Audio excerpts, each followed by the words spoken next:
Hi, everybody. Dan Illman and Mike Beer, the DRF race of the day for Friday, February the 7th. Race number 5 at Santa Anita. Stakes action on a Friday afternoon. Let's throw up the field for the $75,000 Baffle, going 5.5 furlongs on the turf for 3-year-olds. You can access free formulator past performances for this race on the Race of the Day event page at DRF.com. Download them, handicap along with us. I want to throw up the Timeform US pace projector for the Baffle, the 5. Fast Pharoah, expected to make the early lead. He sat just off the pace last time out, but he really didn't break that day. He showed big speed on dirt two-back.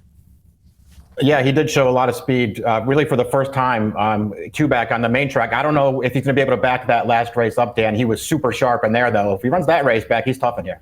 The 3 Bulletproof One, I would not be surprised, despite him cutting back 2.5 furlongs in distance. I wouldn't be surprised if he's able to make the lead. He's shown sprint speed in the past, although his most recent turf sprint was also from off the pace. It's an interesting pace dynamic, to be sure. Let's talk a little bit about the horse expected to be coming from last, the number 1 Rager. He has sprinted once in his life on the turf. I thought that was a very impressive off-the-pace victory at a giant price.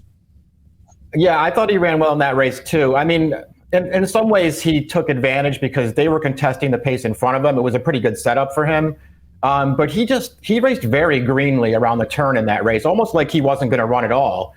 And then once they got into the stretch, he really leveled off with a pretty big run in there. That was a nice debut. And since then, it's been dirt and synthetic. I think getting back to turf is a good thing for him. Yeah, he's completely dirtied up off his last 2 lines against better horses. The dirt race, he had no chance against a nice 3-year-old from the Baffert Barn High Velocity. He just didn't seem to handle the synthetic very well. I didn't think last time out in the Gold Rush.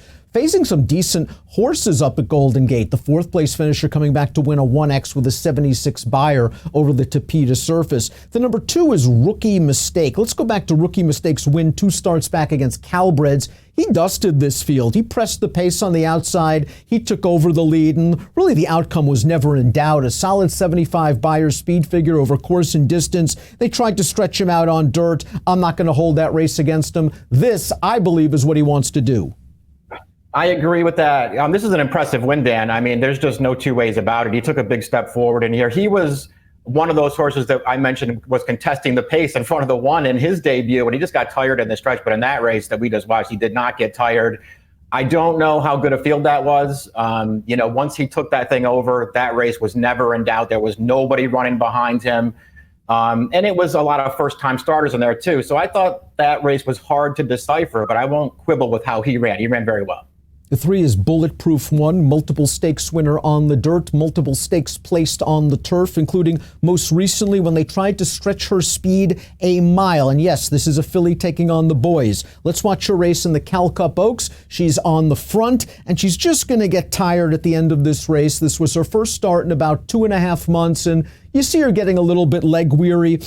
After watching her several starts as a 2-year-old, I thought the mile was going to be difficult for her. This distance is better. Yeah, I agree with that. I don't like this effort from her right here, even though she holds second, but it just seemed like a case where she didn't want to go that far. She got absolutely loose on the lead and they weren't going fast, but she just couldn't finish it off. So cutting back works for her. Only other turf sprint, she ran well in that race and just missed ahead.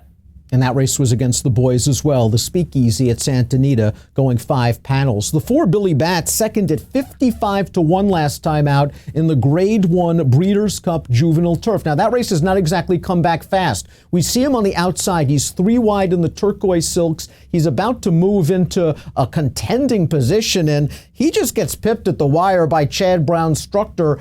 I don't know. I thought this was a fine effort, but as I mentioned earlier, this race just hasn't really come back very fast. The 6th place horse is still a maiden, 77 buyer coming back in a 3rd place finish at Gulfstream.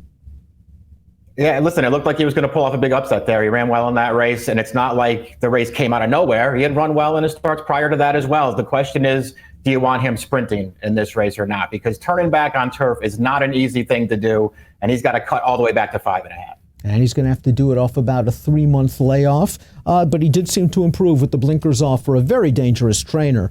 in Peter Miller, but he's going to get bet off of that last running line. Let's look at Fast Pharoah, the 5. 81 buyer last time out, going 5.5 furlongs. Didn't think he broke well, but after that, Joel Rosario put him in a great spot. Sitting in behind a pace battle. He's angling to the outside right now. He's still looking at the stands. You can see he's green, but he's just better than these horses on this day. He's improved since they've added blinkers to the equation. I'm not sure this field was that great, though. I don't know if it was either. Listen, again, I'm not going to argue with how well he ran. The race came back fast. An 81 buyer makes him very tough in this race if he can run that race back. The problem is his 3 prior turf starts weren't nearly that good. So I don't know how much I trust him, Dan, but he ran well last time.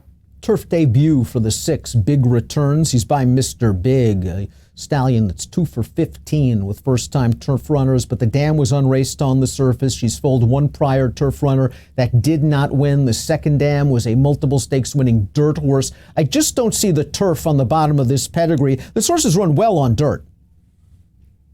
Yeah, I mean, I agree with you. There's not a ton of turf here, but the debut was a really good performance, and I thought he ran pretty well in his second start as well, even though it was a slower race. I like him cutting back. I don't know about the surface switch. Air Force Jet made his North American debut in the Eddie Logan Stakes. He was 34-1 against some very nice horses. The 5th place finisher the other day came back to run second in the Lewis on dirt with a 90 buyer speed figure. Air Force Jet was A, likely overmatched, and B, that distance was probably way too far for him. In his first start off a 2.5-month layoff, they stretched him out 3 furlongs and stretched him out for the first time. Yeah, we'll see. I guess the cutback should really work for him, although he just did no running last time. I guess if you just want to take his European form apart, you could just say, well, he's not a stakes horse. And so once they finally dropped him, he got his second win. I guess that's all well and good. I'm probably not going to be betting him in here, Dan, but we'll see how he runs.